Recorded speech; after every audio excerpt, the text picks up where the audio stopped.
It's going to be a tough act to follow.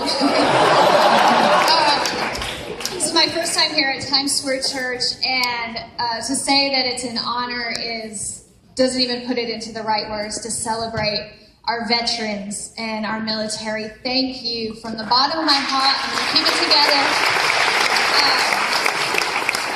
Thank you for serving. Thank you for your courage, your sacrifice, and your bravery. I hope we show it enough as American citizens, and we love you and honor you, and if nobody else does, I do. And so thank you. My name is Katie Ruiz. I'm from Colorado, and I wrote the book, Strength for the Battle. Some of you may have it, and if you don't, you'll be receiving it for the military and veterans. I was not in the military myself, so I don't have any of those stories, but my grandfathers were, and I have a great uncle who was, and my younger brother. And when, goodness, I told myself I wasn't going to cry. When my brother enlisted, goodness, sorry, it was right out of high school in 2005 and in 2004.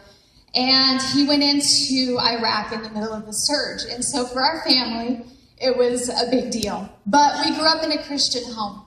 And Psalm 91, we memorized from a very young age. He who dwells in the secret place of the Most High will abide under the shadow of the Almighty. I will say of the Lord, He is my refuge and my fortress, my God, in Him I will trust. Surely He will deliver me from the snare of the fowler and the perilous pestilence. He will cover me with His feathers, and under His wings will I take refuge. You can read the rest in your Bibles. But at 19 years old, I moved to the Philippines, and I lived there for a year and a half, and then I moved to Chile after that, and traveled throughout South America, throughout the United States. Psalm 91 has always brought comfort to me, knowing that God was watching out for me. And the same for my brother. He wasn't what one would call on fire for God, but he knew the power of prayer, and he knew the power of the Word. And my mom would pray scriptures over him and send them to him, and he would pray them. Hebrews 4:12 says that the Word of God is living and active. It's alive. And so when we declare the Word of God, it's doing something, it's working.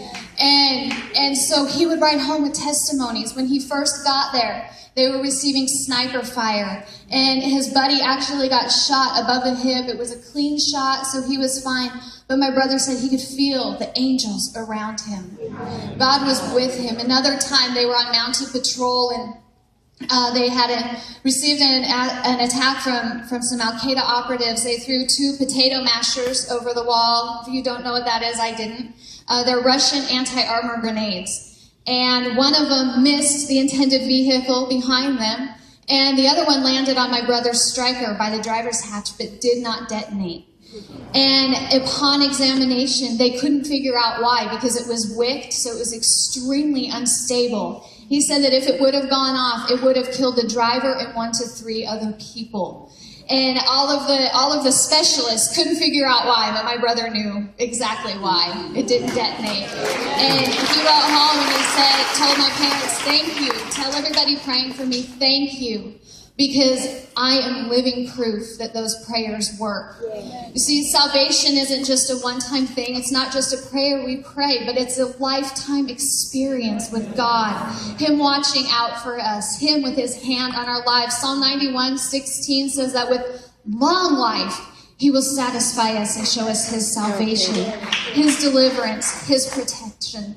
And so just remember that God doesn't see us as a group of people. He doesn't see us as a big church or a body of people. He sees us as individuals. And He has an individual care and concern for each and every single one of us and a plan. And so I encourage you to know your Savior and to know the protection that He has assigned for each and every one of you, and to fulfill that plan for your life. Amen.